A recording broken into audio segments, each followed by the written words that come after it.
Y las elecciones parlamentarias europeas que llevaron a Macron a convocar comicios anticipados en Francia fueron fuertemente criticadas en Rusia.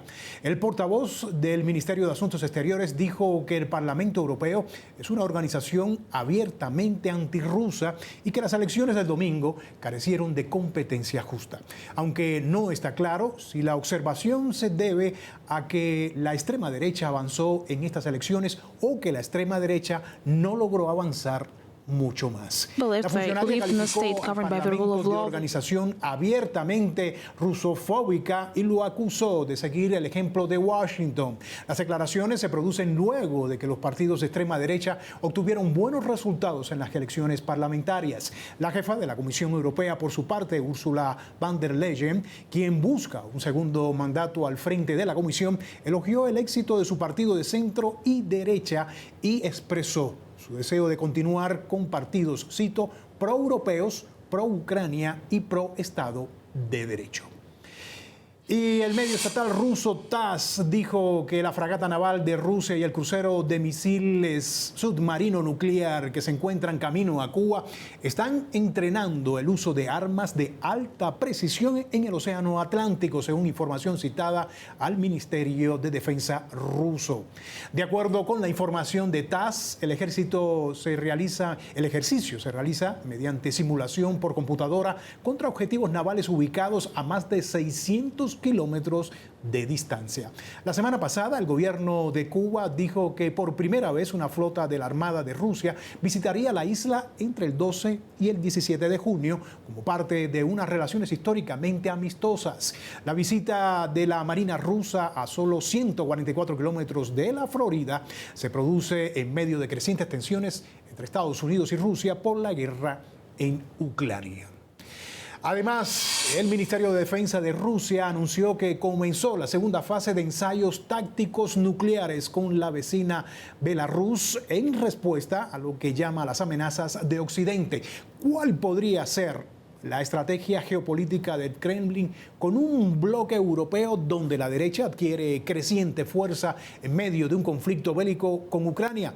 Para hablar sobre esto, más temprano conversé con nuestra analista internacional de Monterrey, Ileana Rodríguez. Veamos.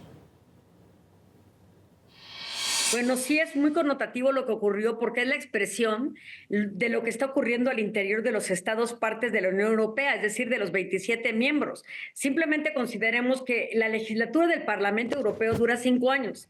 En comparación a los resultados de 2019, vemos, por ejemplo, que los partidos de ultraderecha obtuvieron un porcentaje del 37% superior a 2019, mientras que, por ejemplo, el centro se conservó, pero relativamente porque en 2019, que tenía 60% de escaños, ahora obtuvo 56. Es decir, sí vemos en ascenso a la ultraderecha, un reposicionamiento del centro ante el Parlamento y la izquierda en retroceso. Y esto, por supuesto, decía ese reflejo de las políticas comunitarias. Recordemos que el Parlamento no solamente representa a los ciudadanos, sino que también, por supuesto, puede decidir sobre el Banco Central Europeo y, por supuesto, tener un contrapeso importante ante el Consejo y la Comisión. Es un órgano de los más representativos. Simplemente también veamos que en España, por ejemplo, donde el PSOE era muy importante, ahora el PP está creciendo respecto a los años anteriores.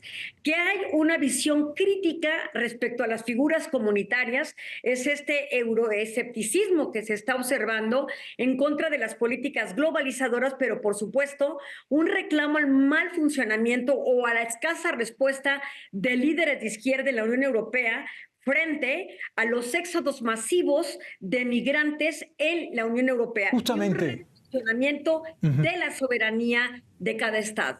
Justamente te quería hablar porque vimos las reacciones del gobierno ruso respecto a lo que sucedió el domingo. Lo está viendo con cautela, pero había hablado, por ejemplo, había criticado lo que pasó el domingo por una parte. Por otro, decía que el Parlamento Europeo pues siempre ha tenido una política antirrusa y consideraba una competencia desleal, incluso así llamó a las justas que vimos de estas elecciones del Parlamento Europeo. Sin embargo, y corrígeme si no, pero a Putin le puede favorecer este avance de la ultraderecha. Ah, sí, sin duda, tu observación es muy buena. Simplemente recordemos que cuando comienza la guerra contra Ucrania, la invasión y luego una guerra, se le caen dos grandes proyectos a Rusia, el Nord Stream 1 y el Nord Stream 2 de abastecimiento de gasoductos dentro de la propia Unión Europea. Ese fue un descalabro para la economía rusa. Luego, por la otra, cuando vienen las sanciones económicas por parte de Estados Unidos y la Unión Europea frente a Rusia, es precisamente con el apoyo particularmente de Alemania y Francia, que hoy son de los dos estados de la Unión Europea que tienen decrecimiento o descenso respecto a las políticas de izquierda en el propio Parlamento.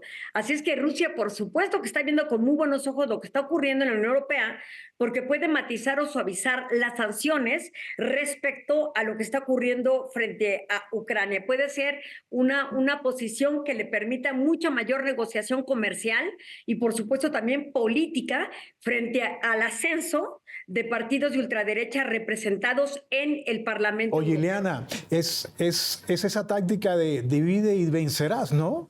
Más o menos por ahí va, ¿no? Enfilado Sí, francamente sí, y estamos viendo partidos, sí, que son proclives a tener un reconocimiento tácito, no puedo decir que explícito, pero sí tácito a los posicionamientos que está teniendo Rusia frente a los diferentes Ujú, conflictos abiertos que hoy totalmente. día tiene. Así es que sí, divide y vencerás, diría el viejo principio romano. Putin moviendo sus fichas, una estrategia geopolítica que no solamente se suscribe a Europa, sino también en otros lados los mensajes. Cuéntame, Ileana. Sí, estamos viendo prácticamente cómo después de la Segunda Guerra Mundial hay una unipolaridad con Estados Unidos. En este siglo se vuelve a repartir un poco el poder entre Rusia, China y Estados Unidos, pero en particular en los últimos 10 años estamos observando nuevamente cómo resurge Estados Unidos frente a una Rusia disminuida y una China, es decir, estamos viendo una bipolaridad. Rusia sigue siendo un jugador muy importante en la arena internacional, pero no tienen la capacidad ni comercial ni militar que tiene ni Estados Unidos ni China. Así es que hoy día Rusia está buscando los espacios de reposicionamiento para ser un jugador activo y mantener los mercados euroasiáticos y comenzar a tener gran influencia del lado de este continente, cosa que poco le gusta a Estados Unidos y se convierte una presión importante en el tema económico político. Entonces sí, es Rusia en la búsqueda de espacios que le compitan a Estados Unidos. Pues ahí vemos cómo está el tablero geopolítico mundial. Vamos a ver qué pasa en las próximas semanas, en los próximos meses. Gracias, Ileana Rodríguez, Hasta analista pronto, Rey. internacional del TEC de Monterrey.